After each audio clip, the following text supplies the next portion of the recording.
Hello everybody and welcome back to the channel where today we're going to take a look around the NFL and put each team's starting quarterback into a tier list.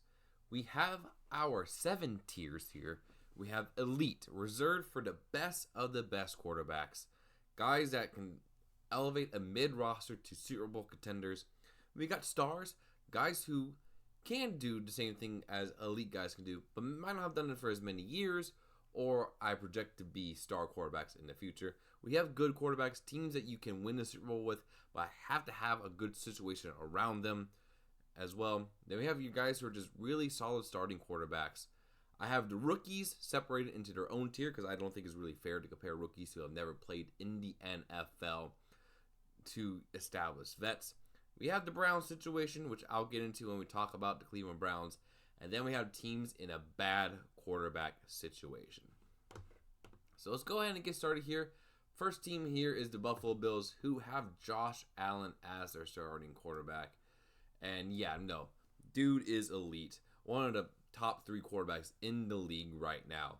Coming off his first MVP win, dude is just absolutely fantastic. Absolute rocket of arms. Really single-handedly elevated this Buffalo Bills team to Super Bowl contender status year after year. One of the best quarterbacks in the league, and I don't think is really a doubt at all. Next, we've got the Miami Dolphins with Tua Tagovailoa, and I'm going to put Tua into the starter category. The main thing with Tua, and the reason why he's not in the good tier, as I think he has the talent to be a good quarterback, is the injuries, man. The concussion issues he has had year after year is just one more really bad hit, and it is basically done for him. It's done. So, yeah, that's keeping Tua out of the higher tiers. Next up, we got the Patriots. I mean, I'm going to put Drake May into the rookie tier, mainly because the situation was just so awful around him. He had no offensive line and no weapons at all. Bad coaching. And so I'm giving Drake May the benefit of the doubt from his rookie year, as he did show some flashes of potential, but did not see a lot due to the surrounding cast being absolutely awful. I expect him to get into the starter tier in this season, as I do believe that the Patriots have done a good job of building up the offensive line a little bit. They added a couple more weapons, and hopefully that is enough to show some more development out of Drake May. Then we got the New York Jets. I'm putting it in the bad tier. I know Justin Field truthers are going to be out there hating on me for this, but man, I just do not think Justin Fields is a good NFL quarterback. He has one of the worst metrics of passing football in NFL history. Not accurate, does not let reads happen as well. The only thing he has got going for him is his legs, and I fully expect the Jets to lean into that there. So, yeah, Jets in the bad tier. Next up, Baltimore Ravens. I mean, Lamar Jackson's elite. He is a 2-time MVP quarterback. Probably should have won it last year, as he had way better numbers than Josh Allen. It's just, he is absolutely fantastic. The only thing he has left to do in his, honestly, Hall of Fame level career is to win a Super Bowl, but it's hard for any AFC quarterback to get a Super Bowl due to a certain man in Kansas City holding that trophy up. So, yeah, up there in elite tier. And also who I'm also putting in the elite tier is the Cincinnati Bengals with Joe Burrow. If the Bengals won 2 to 3 more games last year, Joe Burrow would have been MVP. He had one of the best quarterback seasons of all time.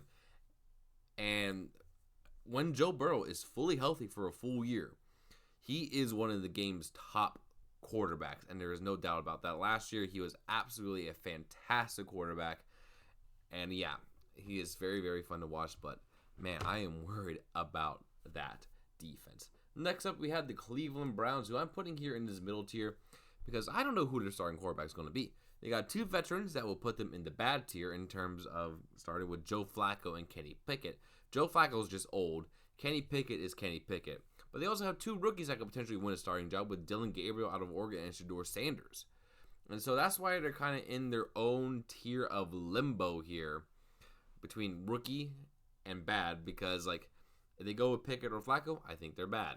If they go with Shador or Gabriel, I'm putting them in rookie tier because, as I said, I don't think it's fair to judge rookies based on what they are heading into the year. Except for one team, I will judge on them. But yeah, the Browns are there in here, in the Browns tier. Next up is Pittsburgh Steelers with Aaron Rodgers at quarterback. Going to put Rodgers into the starter tier. I think at this point in his career, Rodgers is an average starting quarterback. Last year with the Jets, he still has some good numbers, even though the Jets situation completely fell apart. I think there is more stability in Pittsburgh, and I think Rodgers' steady quarterback play is going to be good enough for the Steelers to make a potential playoff run. So that's where Rodgers is at. Next up, we have the Houston Texans. They're going up here into the good tier here. And with C.J. Stroud, he definitely had a step back last year compared to his really, really good rookie season. A lot of that is due to his offensive line being absolute garbage and receivers getting hurt, but his underlying metrics weren't as good either. Now, I still think C.J. Stroud is a very good quarterback, and the Texans got a really good value out of him as their starter, and he puts Houston in the tier where they can make a playoff run with the good pieces around him. And so I think C.J. Stroud is a very good quarterback. He's not a star quarterback, as he did have that dip last season. And so that's why he is there. Next up is Indianapolis Colts. They're in the bad category. They're between Daniel Jones, who was one of the worst quarterbacks in football, and Anthony Richardson, who has shown no signs of progress in the past 2 seasons, is often injured, and has some character concerns as their starting quarterbacks. Yeah, that is not a great situation to be in at all. And so that is where the Colts are going to land. So absolutely no clue whether it's going to happen there. Next up is Jacksonville. I mean, I'm putting Trevor Lawrence as starter. I'm sorry. It's been now going on to his, I believe, 4th or 5th NFL year. I can't remember which. But it's been long enough with mediocre play that I'm really doubting Trevor Lawrence's ability to get into that upper echelon of quarterback play in the NFL. I know people say, oh, he's had a bad supporting cast. He's been injured. Like, it's been that way for 4 years. A good quarterback can be better than what Trevor Lawrence has been. I still think he's a very solid starting quarterback, but he's not going to be in the upper tiers. Coming in the rookie tier is the Tennessee Titans with Cam Ward, the first overall pick in this past draft. It'll be interesting to see how he does. I mean, I think the Titans are trying to build something there. I think it's going to be a bit of a rough first season for Cam Ward due to the offensive line still in the process of being rebuilt, and not having the best weapons in the NFL either is going to hurt them. But I fully expect there's going to be a lot of growing pains with Cam Ward. But I fully expect there's going to be a lot of moments this year where we see the talent that he has to elevate that roster. Next up, we got Bo Nix and the Denver Broncos. Another guy I'm putting into the starter tier. The reason why he's being put in starter and not good or star compared to maybe some other quarterbacks from this draft class is because I need to see another year of him, of being that level of play. Because unlike some other guys, like especially Jaden Daniels, I think the offense was very much tailored to Bo Nix's strengths by Sean Payton, which is a very, very good thing for him to have. But I just don't know how much higher Bo Nix ceiling can go. He's still a very good starting caliber quarterback, can get a team into a playoff game, but can he elevate that team to go further? I don't know. And this is going to be a year where that question can be answered. So that's where Bo Nix is. Next up, we got Patrick Mahomes. I mean, no matter what his regular season numbers are, Patrick Mahomes is an elite starting quarterback. No question at all about that. So we know the story. We know it's Mahomes. He's up there in the elite tier. Next up, we got the Vegas Raiders with Geno Smith. I'm going to put him in the lower end of good, as unlike with Bo Nix, he's been a very good caliber starting quarterback for several years now, ever since he came to Seattle. And I think he's going to have a good fit in Vegas. I mean, with Brock Bowers as being one of the best tight ends in the league, they're building the weapons around the there. And the offensive line is one of the most underrated aspects of this team.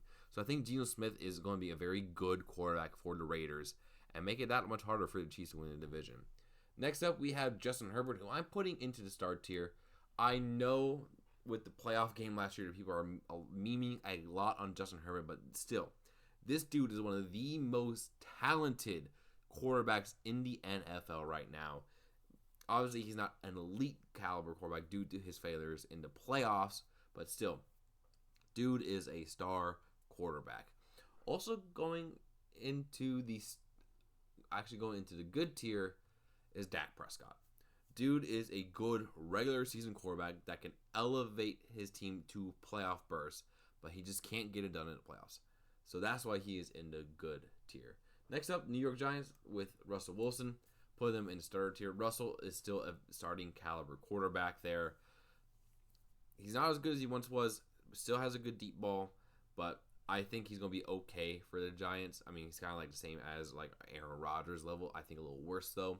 So that is where the Giants are for their quarterback situation. Next up, we got Jalen Hurts, who I'm putting into the star tier right below elite. The only reason why he is not in the elite category is due to the extremely talented supporting cast around him. I know people are getting tired of this like reason keeping out of the elite tier with, the Burrows, Allens, Jacksons, Mahomes, but it is something to say. He does have some physical limitations when it comes to playing a quarterback position that the other guys don't have. He doesn't have the strongest arm. He sometimes is inaccurate, but what he is really, really good at is being calm under pressure. He is a really good runner. He is hard to take down, and he is accurate enough to get this team with these great weapons around him to the promised land. He is a very excellent starting quarterback. Like, he's my number 5 quarterback. It is not a slight at all to Jalen Hurts. I just don't put him in the same tier as the other 4. That's just my personal opinion. Next up, with the Washington Commanders and Jaden Daniels, I'm putting Jaden Daniels into the good tier. Very much like CJ Stroud, is still very early in his career. I mean, he had a very, very excellent rookie season. I'm just personally not ready to put him above into the star and elite tier, mainly due to his only 1 year. He could very easily fall down to earth next year, or he can just continue being a very excellent quarterback, as he was easily a top 10 quarterback in the league last year. You don't lead the Washington Commanders to an NFC Championship game by being a bad quarterback. I just need to see one more year of that out of him before I move him into the star and elite tiers. That's just me, though. Next up is the Chicago Bears with Caleb Williams. He's in the starter tier. I mean, I'm not putting him... He's not a bad quarterback. I think Caleb Williams is a very talented quarterback who, with the right coach, and I believe Ben Johnson will be that right coach, that he could be developed into a good, even star caliber quarterback. But we got to face the facts. Last year, he did not play well. I know Bears fans will say, oh, he didn't throw that many interceptions, but he also wasn't pushing the ball down the field. What I think a good quarterback can do is take those risks and move the ball down the field. Yeah, you're going to throw some picks that time. But that's how you get the big explosive plays. He did not have that last year. Also, he took way, way, way too many sacks. I know his offensive line was terrible, but a lot of those sacks he took was because he held on to the ball too long. And that was one of my biggest concerns from him coming out of college, was that he tended to hold the ball a little too long at USC, and you can't get away with that as much in the NFL. But I think this is going to be a big step for Caleb Williams this next year. I fully expect him to be a lot better in a Ben Johnson style offense, especially with the weapons they have got around him and the offensive line they rebuilt. But if Caleb Williams struggles again this year, you got to wonder about the fit. But I do not expect that to happen. Next up, with the Detroit Lions, I'm putting Jared Goff into the good tier, as he is a very, very good starting quarterback, can lead the team to a deep playoff run. We've seen it happen with the Rams and now with the Lions. He just doesn't have the oomph factor that the star and elite quarterbacks have. Actually, I'm going to move CJ Stroud down a bit here. But Jared Goff, a very, very good quarterback. He does tend to struggle in some big moments and big games, as we saw against the Commanders last season. But still, very, very good quarterback for the Lions. So that's where he is at. Next up, we got Jordan Love and the Green Bay Packers. I'm going to put him in good. I know people say, oh, he threw too many interceptions last year. he only threw 11 interceptions. That is an acceptable number when he is pushing the ball down the field like he did. And also people keep forgetting the dude was hurt all year last year. Between the knee injury and then eventually his pulled groin, he was not right. And he still had a really good season, with his receivers being the most drop-prone receiving core in the NFL. I think this is going to be a big, big year for Jordan Love to break out, especially getting Matthew Golden in the first round. That I think the Packers can have a really, really good season. The Vikings, I'm going to put them in the rookie tier because we have no idea what J.J. McCarthy is going to be due to him missing all year last year with a leg injury. He had some good moments in the preseason last year. We'll see how he does in training camp, in the preseason, and eventually when we get to the full NFL level here, it'll be very interesting to see how he does. Also going to rookies tier because he didn't play enough games for me to really get an idea for him is the Falcons with Michael Penix Jr. I'm going to actually move them above these guys here because I think Penix showed the most promise out of these between him and Drake May, and then of course going to put him above the guys who have not played in NFL yet. So next up here, we're going to have the Carolina Panthers with Bryce Young. I'm going to put them at the bottom end of starter, as in the last half of last season, Bryce Young basically saved his entire career by turning into a really, really good starting quarterback.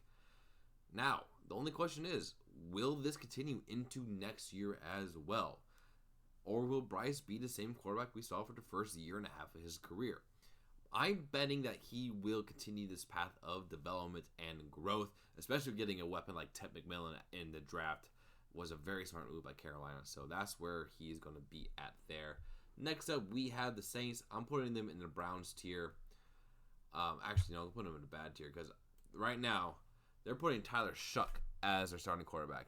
An injury-prone rookie is going to be a starting quarterback with Spencer Rattler as the backup. This is probably the worst quarterback situation in the NFL, as I really don't think the Saints are going to be good at all. And so they're in the bad tier. Next up, Tampa Bay with Baker Mayfield. He is just on the edge of being star. Mainly because he hasn't won in the playoffs with Tampa Bay. He has won a game with Tampa Bay, but you see a little more effort in the playoffs out of the Buccaneers as a whole to put him up into the star tier. But man, it has been really awesome seeing Baker's career being completely turned around in Tampa Bay.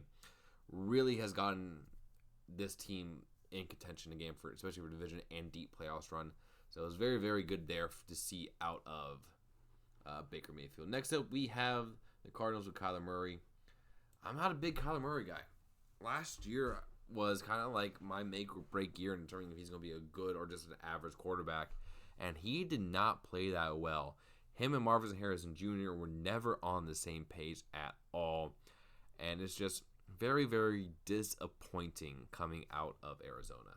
Next up, we have the LA Rams with Matt Stafford. I mean, even at his age, dude is still one of the top quarterbacks in the league. Very clear last year that Stafford is really, really good. They almost took down the Eagles for Pete's sake. And I fully expect going into his age 37, 38 year that he's going to be just as good. Matt Stafford, star quarterback. Next up, San Francisco with Brock Purdy. Brock Purdy's a good quarterback. Now, do I think he is definitely benefiting from the Kyle Shanahan system and all the weapons they've had? Yeah, absolutely. And this is going to be a big, big season for Brock Purdy in terms of his career, as he just got paid. But San Francisco also had to shed a good amount of talent in order to pay him. So it's going to be interesting to see how Brock responds to that. And finally, Seattle with Sam Darnold. I'm putting him in starter. Sam Darnold had a really good year last year with a Kevin O'Connell system. Kevin O'Connell is one of the best play callers in the NFL of the offensive side of the ball. And I don't believe that Seattle is going to be a similar situation for them. And so it's going to be interesting to see how well he does outside of that 1 year in Minnesota. Even then, the end of his year in Minnesota was not good at all. So, very interesting to see. So, in my tiers, In the elite tier, I got Josh Allen, Lamar Jackson, Joe Burrow, and Patrick Mahomes. Stars, I have Jalen Hurts, Justin Herbert, and Matthew Stafford. Good, I have Baker Mayfield, Jaden Daniels, Jared Goff, Jordan Love, CJ Stroud, Brock Purdy, Dak Prescott, and Geno Smith. Starter, I have Bo Nix, Trevor Lawrence, Kyler Murray, Tua Tagovailoa, Sam Darnold, Caleb Williams, Aaron Rodgers, Russell Wilson, and Bryce Young. Rookie tier, I have Michael Penix Jr., Drake May, Cam Ward, and J.J. McCarthy.